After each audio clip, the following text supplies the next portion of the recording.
morning, everyone. Please be seated. It's a pleasure to see you all today, and a rather momentous week for us here in Maryland on climate action. So we're thrilled to be with you all and to be joined by such incredible partners. The Secretary of the Department of Interior, Deb Haaland, the National Climate Advisor, Ali Zaidi, Director of BOEM, Liz Klein, Senator Van Hollen, as well as Congressman Sarbanes. It really has been a tremendous week for us here in Maryland, and we're thrilled to have you all. The Moore Miller administration has bold goals as it pertains to climate change, it really accelerating our move to a clean energy economy, and doing so in a way that we're lifting up all Marylanders. It's my honor to start today by introducing the 63rd Governor of the state of Maryland, Wes Moore.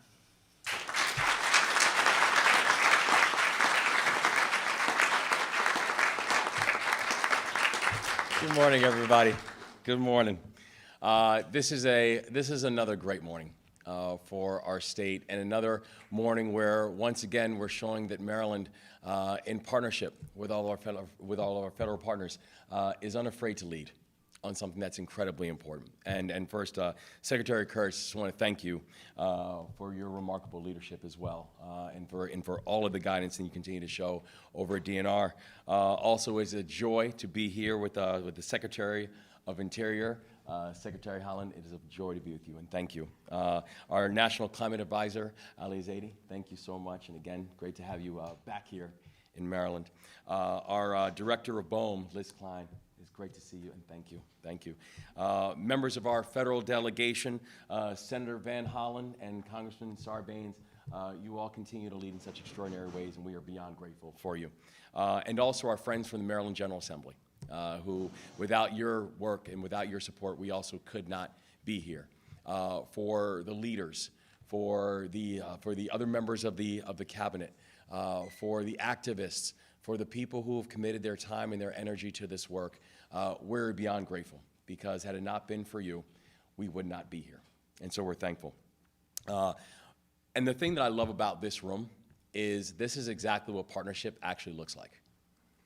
Because we know that partnership produces progress and nothing else will. Our ability to be able to come together from our variety of agencies and organizations, from our variety of perspectives and positions, it's important. And the thing that we know about all of that, whether you're talking about local leadership, national leadership, executive leadership, nonprofit leadership, private sector leadership, is this: for each and every one of us, we are in our seats for a temporary period. Not one of us will be here in these seats forever. You know, I look around the room and I see my predecessors staring at me. Every single one of us are in our seats for a specific period of time. And so the question that we all have to ask ourselves is, while we're here, what are we doing with it? How are we making it matter? And that's what today represents: a partnership that shows that collectively we're making our time here matter. And today, we will sign a historic memorandum of understanding between the federal government and the state of Maryland to strengthen our partnership to focus on offshore wind for years to come. And I can tell you right now, we are excited about today. It is long overdue, and we are ready to get to work.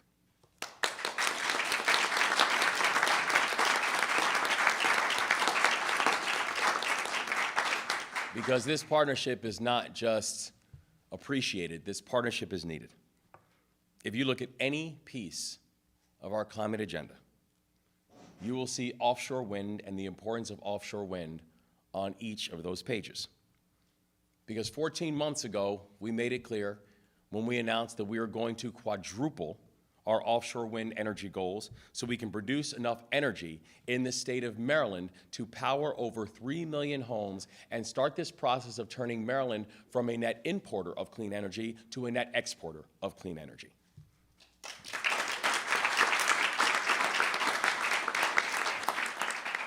And the data on this is also very clear. We cannot accomplish that goal if we do not have a greater investment and a greater partnership when it comes to offshore wind. And by the end of 2023, we unveiled, or in the end of 2023, we unveiled a pollution reduction plan through our fantastic Department of the Environment and our Secretary, Madam Secretary, great to be with you, to help us achieve a net zero greenhouse gas emissions by 2045.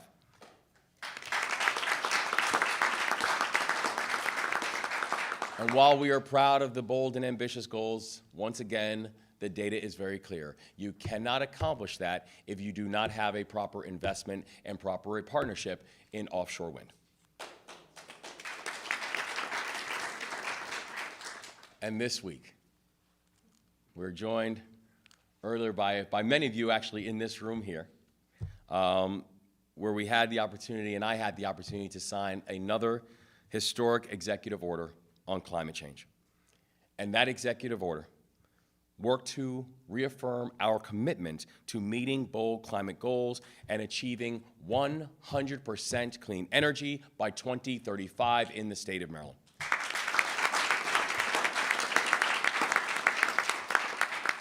And once again, and you're going to start noticing a theme, the data is very clear on this one too. We cannot accomplish that if we do not have the proper investments and the proper partnership around offshore wind. And so Maryland's serious about offshore wind because we're serious about actually achieving our goals. Not just because of what it means for the environment, but also importantly for what it means for our economy. Offshore wind means manufacturing jobs. Offshore wind means higher wages. Offshore wind means more opportunities to grow wealth for Maryland families, and oftentimes in families where that aspiration of wealth has not been attained. Offshore wind means we don't have to choose between hoping for and working towards a green economy and a growing one. That it's not binary, that we can and we will choose to have both a green economy and a growing economy, and offshore wind is going to help us to get there.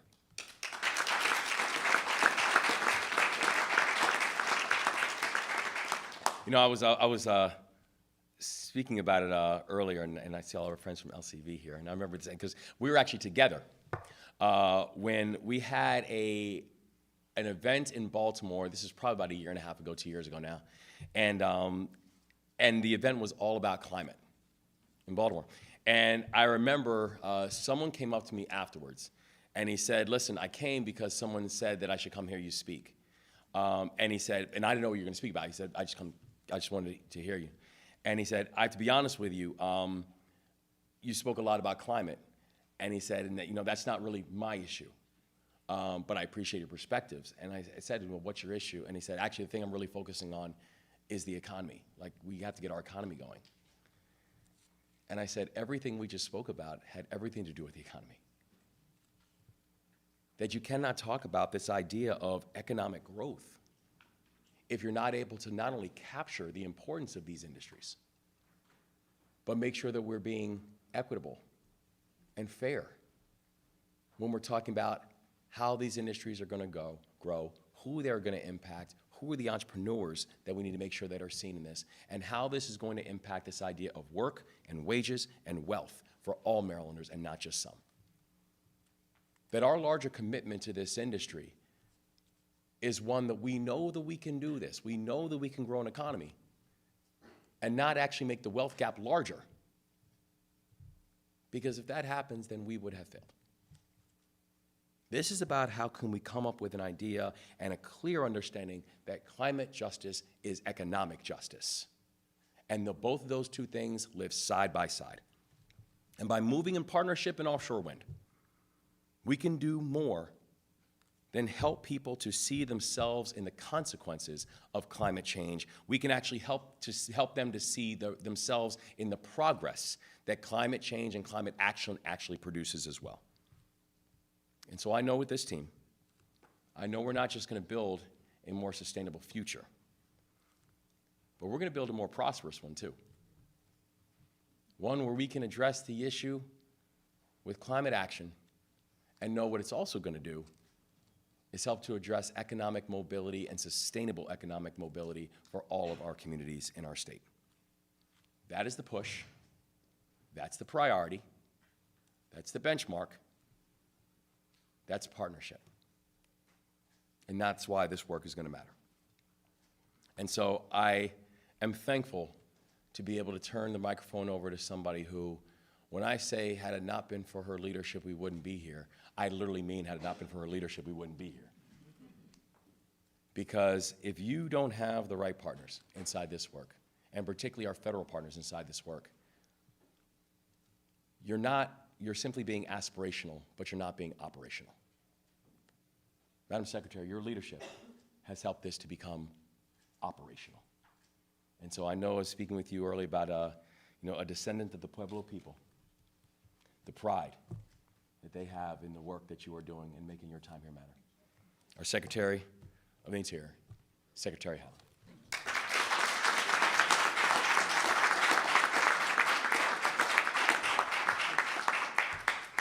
Good morning, everyone. Good morning. Hello, I'm so happy to be back in Maryland and in this beautiful this historic building. It's so nice. Happy National Ocean Month. Governor, thank you so much for hosting us, and I'm always so happy to be here with you. We appreciate the hospitality. As communities across the globe continue to face extreme heat, intense storms, and other climate impacts, we know there's no time to waste in making bold investments to combat climate change. Everyone here knows exactly what is at stake if we do not take decisive action now to curb a crisis that has been decades in the making, hundreds of years actually in the making. It is this shared reality that keeps me up at night, but the Biden-Harris administration is taking action. At the Department of the Interior, we are working around the clock to transition to clean energy to power our nation because that's what this era demands. Since day one, our administration has been laser focused on making what many once thought impossible, a thriving and sustainable domestic offshore wind industry from coast to coast, a reality. Our guiding vision has been simple yet ambitious: achieve 30 gigawatts of offshore wind energy by 2030 with good paying jobs for local communities at the heart of that development. Maryland has its own exciting goals as well, and we're excited about those too. Today's signing represents another step toward realizing the nation's path to clean, reliable energy and a leadership moment for the state of Maryland. So many people have been hard at work to make this goal come to life, including the Bureau of Ocean Energy Management and my friend and colleague, Director Liz Klein, who are working diligently to make offshore wind energy a real reality in the United States. Since President Biden took office, our department has approved 8 offshore wind projects in federal waters. Once complete, these projects will produce more than 10 gigawatts of clean, renewable, offshore energy, and that's enough energy to power nearly 4 million homes.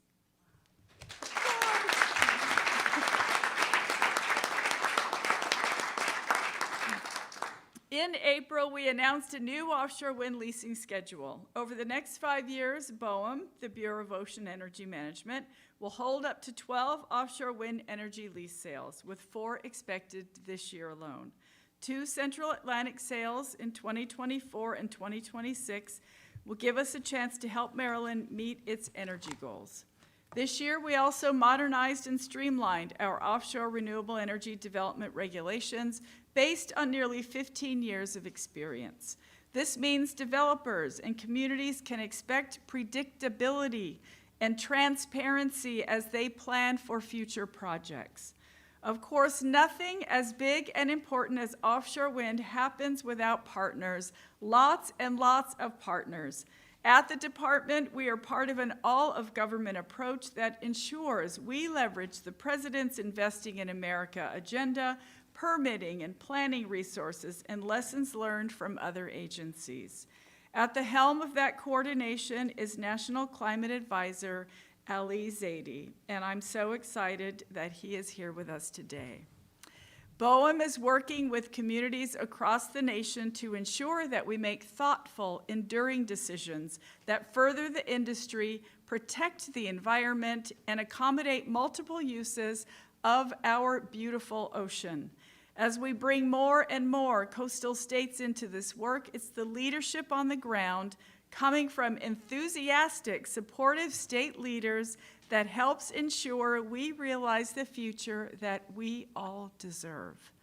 Governor, thank you so much for your amazing leadership here in Maryland. The department is committed to continuing to walk with you every step of the way as this MOU is made real. I'm so happy to celebrate this exciting milestone with you today, but with all of you as well.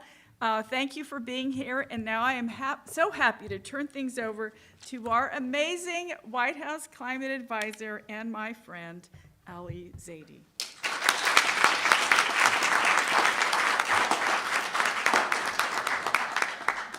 Tough to follow Deb Haaland.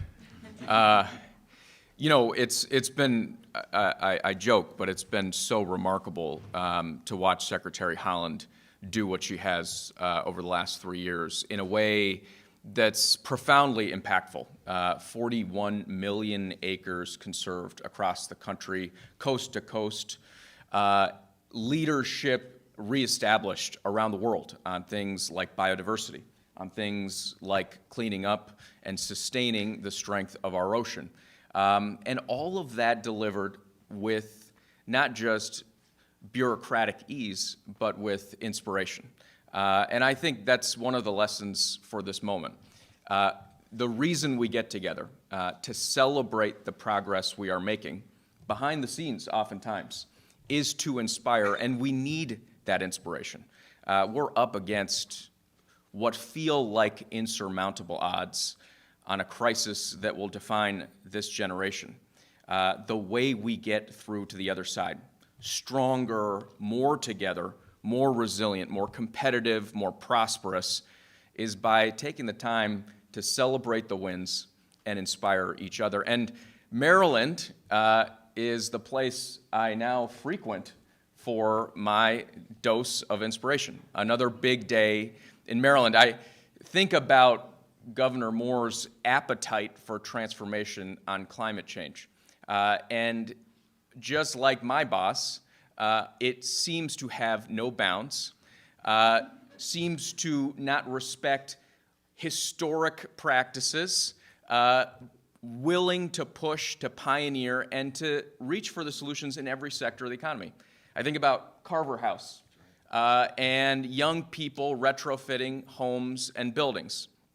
I think about the electric vehicle transformation, not just deploying EVs in America, but us cutting a ribbon to build the charging stations here in Maryland. I think about the massive agricultural transformation happening in Maryland, climate-smart agriculture being grown here in the soil of Maryland. I think about the fact, talking to the president about clean steel and clean concrete, he said, "Where do they make that?" I said, "Well, they got it in Maryland." He asked me if it was also in Delaware. But look, today we're here to talk about, as the governor said, partnership, stacking hands to make sure we deliver on the promise that we can see off of our coastlines. Partnership it's not about pointing fingers, it's about passing the ball. It's about moving around and making sure we get points on the board. This memorandum of understanding is important because this is the play that we're going to run. And I have some confidence that we will achieve the objectives laid out in that because of the fancy folks standing to my left, but because of all of you. The breadth of this coalition here in Maryland, and I see it really emerging all across the country, is so powerful that the climate crisis doesn't stand a chance. And the reason is because not only do we have environmentalists in the room, we got the IBEW in the House. We've got, yeah, absolutely. You know, this is the chance for us not just to put steel in the water, but to put steel in the spine of the American middle class. For decades, we've seen systematic disinvestment in our industrial capacity.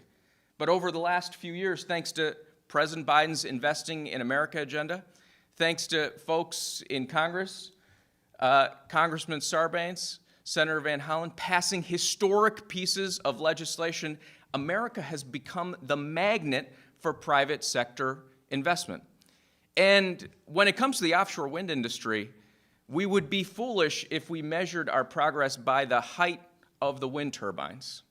The progress is measured by the breadth of the economic opportunity we're delivering, not just for the coastlines, but for every single solitary state in the country. The supply chain is turning up everywhere. The ships we're making in Texas sourced steel from Alabama and West Virginia. The monopiles that will help staple this onto the ground in places like Pittsburgh and South New Jersey. All across the country, folks are pitching in. South Carolina, they're making the cords that will help us plug into the grid. Everybody sees the opportunity. And that brings me back to the inspiration part of this.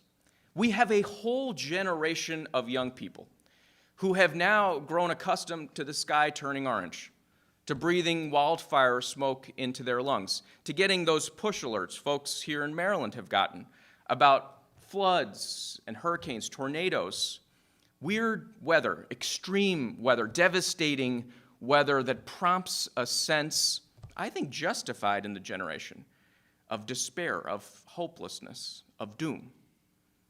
This is our response, and it is more powerful. When the president sees the climate crisis, he sees a chance to step up and deliver a sense of hopefulness and a justified sense of possibilities for the next generation. That's why he launched the American Climate Corps. That's why we've got a partner in standing up a climate corps here, because young people don't want to walk around slouchy and depressed about the prospects for the future. They want to feel a sense of pride and a sense of purpose and a sense of place and a sense of possibilities. That is what we are delivering here today. And that is such an incredibly big deal. So let's give a round of applause for these guys one more time.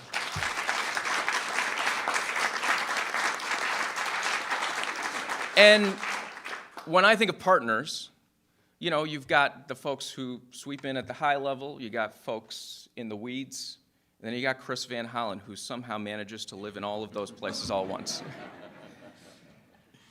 We worked with Chris Van Hollen to design the world's first national network of green banks, $27 billion that will help not just take on the climate crisis, but deliver economic opportunity to every zip code and every home, financing that can help people unlock savings and reduce their energy costs and their energy burden, take on the Scrooge of environmental injustice. He's our partner in making sure we're delivering the resources to retrofit, not just here in Maryland, but all across the country. And when it came to offshore wind, we had, obviously the executive branch of Maryland, but we had the legislative branch tip of the spear, Chris Van Hollen, and he didn't show up with, 3 bullet points on a page. He showed up with the map. And he said, let's walk through this and figure out how we get the job done. That's not pointing fingers, that's passing the ball and putting points on the board. Your Senator, Chris Van Hollen.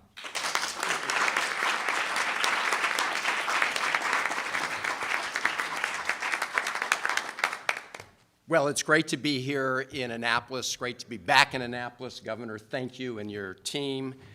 And I want to start by saluting President Biden and President Biden's team, because President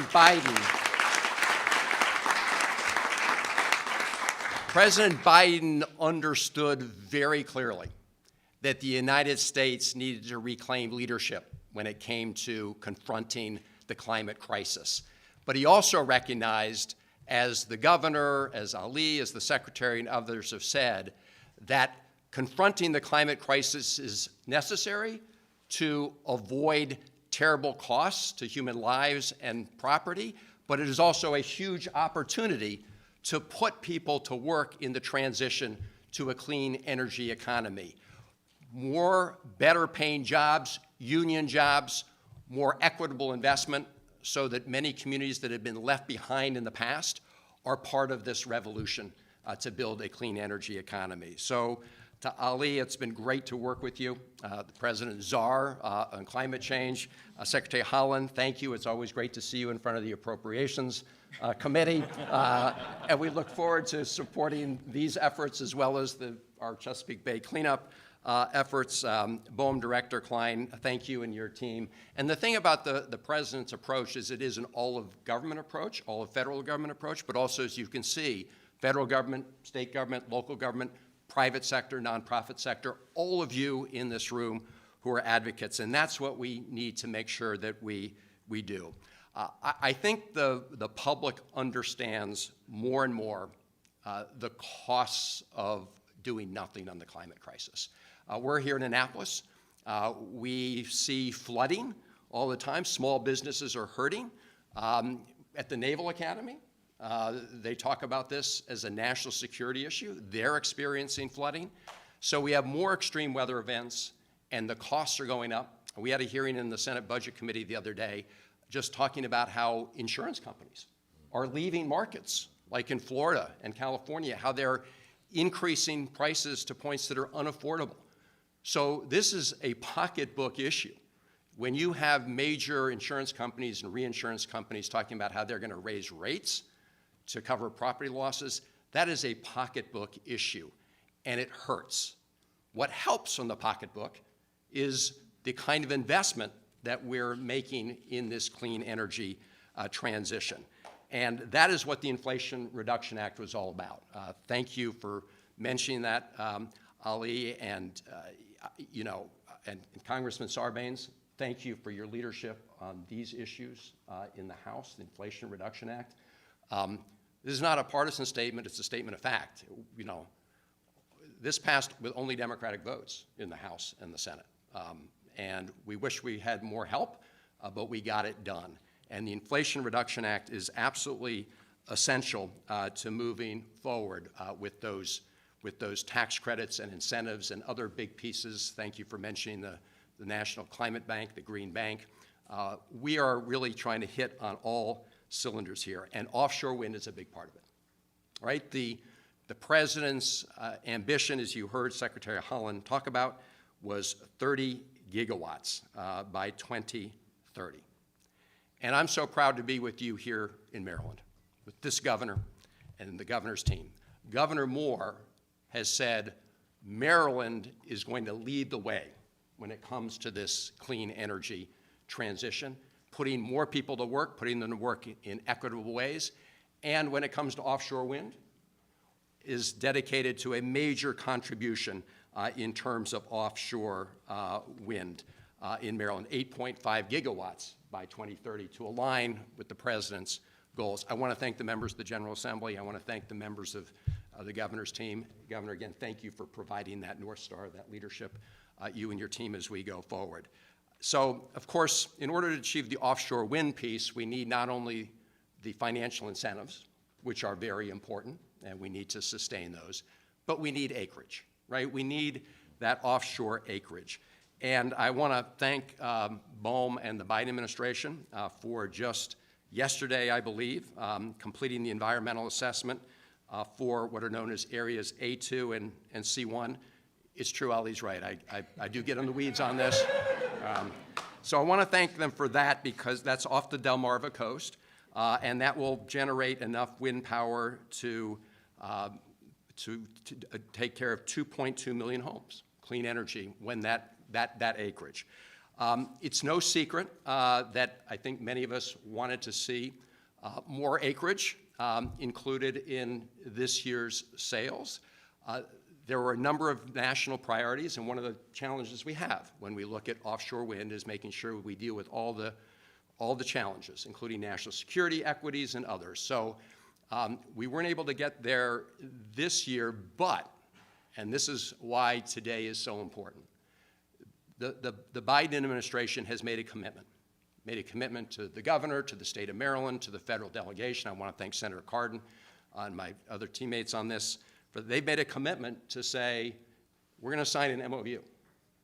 And the MOU says we're going to work together to make sure that we identify an equal acreage to what was known as B1 acreage, so that we in Maryland can meet the governor's ambitious goals so that we as a country can meet the president's ambitious goals going forward. And I just want to end with an example of this transition in our economy that's so important.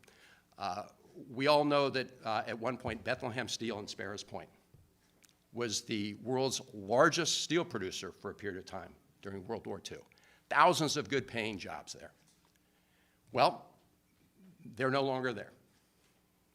For a variety of reasons, economic transition, displacement, they're no longer there.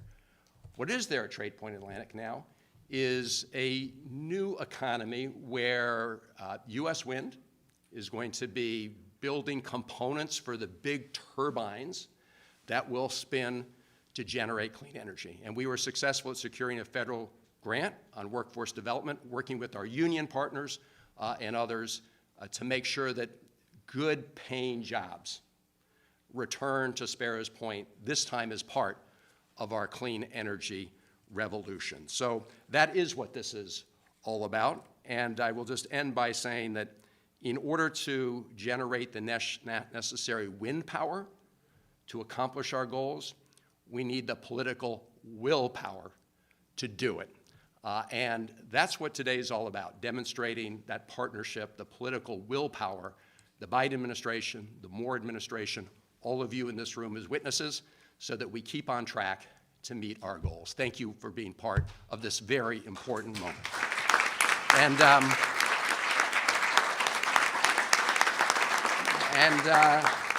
now I want to bring up somebody who is, as you know, he's not running for re-election, but he is running hard through the finish line, and I know he's going to continue, even after he leaves the Congress, to work with us on these things. He's a champion of the Chesapeake Bay.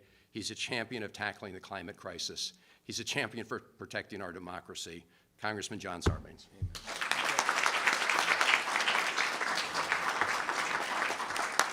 Thanks very much, Chris. Willpower for wind power. I'm going to borrow that, if you don't mind. We'll all borrow that. Hey, everybody, we've reached that part of the program where most of the things that need to be said have been said, but not everyone who needs to say them has yet spoken. So that just means I'll try to be brief. But this kind of partnership that's represented by the MOU that's going to be signed in a moment is exactly what our governor is all about. He uses the word partner more times per minute than any other leader in America and probably globally, but that's the right attitude to have, and you're already seeing what it's bringing to bear on behalf of the state, but beyond the state, what it means for the country to have a governor who's leaning in to opportunity rather than backing into opportunity, which often is the way these things work. So this time it's around offshore wind. We've heard of all the benefits that can bring to Maryland, how it fulfills the president's goals and aspirations in terms of decarbonizing our portfolio of energy, but our economy basically as we move forward. I love MOUs. I was saying this to Liz Klein before because it gets on paper sort of a structure and a framework that lets everybody know what their role and responsibility is. You can kind of go back to the document to remind people of what the charge is that they've adopted, and that's what this MOU is going to do today. Basically, it helps people do all the things that they want to do in an organized fashion. This partnership is incredibly exciting. You've seen the different levels of it. Obviously, President Biden is at the top of this pyramid of energy and focus, which is delivering this new sustainable future for our country, and again, returning us to global leadership. And Ali Zaidi is really articulating from the White House what the president's aspirations and vision is, so we thank him. Deb Haaland, my former colleague in Congress, I told her just a moment ago that we miss her every day there, but we're willing to bear it, knowing that you're in the job that you're in now, and demonstrating such amazing leadership. And Liz Klein, who recently came and spoke to a group of members of Congress about her job, her difficult job, is such an important part of the team and will be a signator today. At the state level, as I've already mentioned, Governor Moore, but Josh Kurtz has been a leader in the environmental space for years. And so, brilliant decision, Governor, to put Josh in the position that he now holds. Wise decision, Josh, to accept the appointment from the governor. But working with Josh is always a pleasure. And then just to speak to Chris Van Hollen and our delegation for a minute, you can tell when Chris talks the passion that he brings. He does pay attention to detail, and that matters. Nothing happens by accident. Nothing happens by accident. You have to show up prepared, which is what Chris Van Hollen has done from day one. And the difference that has made in terms of the Chesapeake Bay is undeniable, but it's also making a difference in terms of the leadership Maryland is showing in this space with offshore wind and what that means for the country. And of course, Senator Cardin, who, like myself, has made the decision to retire, has been leading our team and helping our delegation move forward on issues that affect the Chesapeake Bay and the climate more broadly. Quickly, just to summarize again, the benefits of this partnership and what we're undertaking here today are we get a good process in place, a framework. It's about decarbonizing the economy in meaningful ways, showing leadership there, making sure we have a robust and diverse energy portfolio as we move forward to a sustainable future. Eventually and ultimately lowering energy prices for people in Maryland, in this region, and across the country. That's the promise of renewable energy. We all know that. We have to make that transition for the benefit that offers. And bottom line, good jobs. We know that this kind of partnership is going to produce good jobs for the people of Maryland and this region. And again, it's a model for the country. So I'm just delighted to be here. And as I said before, one of the toughest jobs in this space is to be Director of the Bureau of Ocean Energy Management. Liz Klein does that extremely well every single day. So it's my pleasure now to turn it over to Director Liz Klein.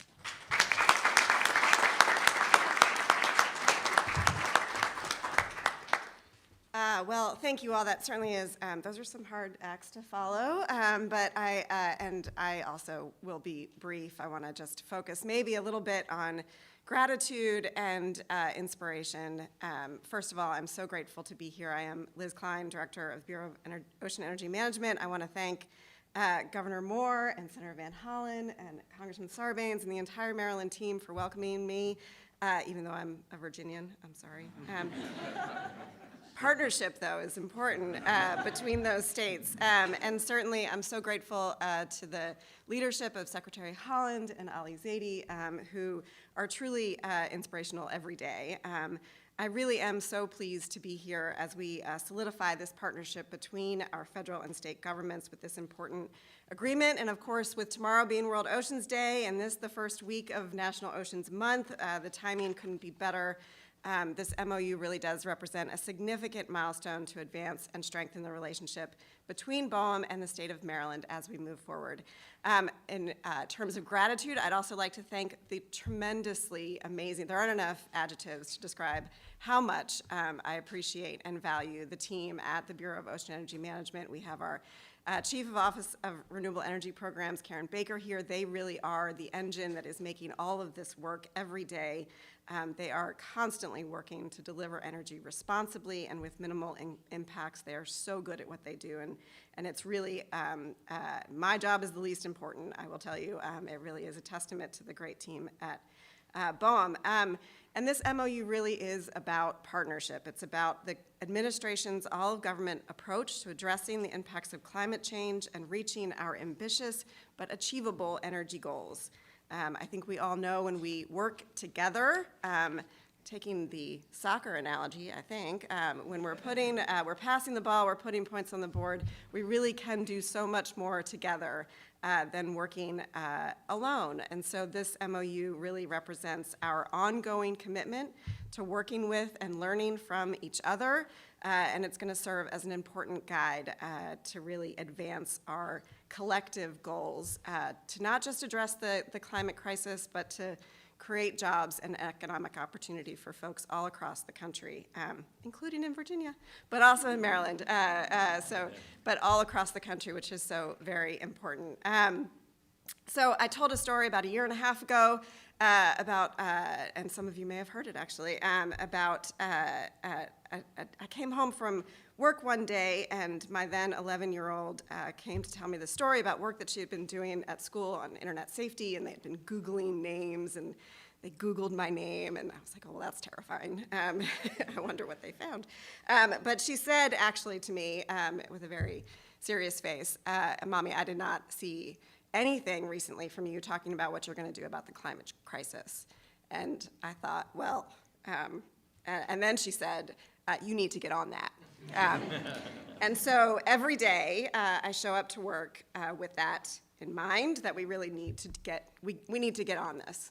So with that, let's get on to the signing. Thank you so much.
Could I get everybody over here?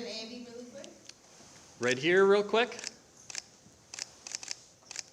Thank you, right here. Right in the pink, please. One more. One for you, sir. Thank you. And one right here, please. Beautiful, thank you. Thank you all. Thank you, guys. Thank you.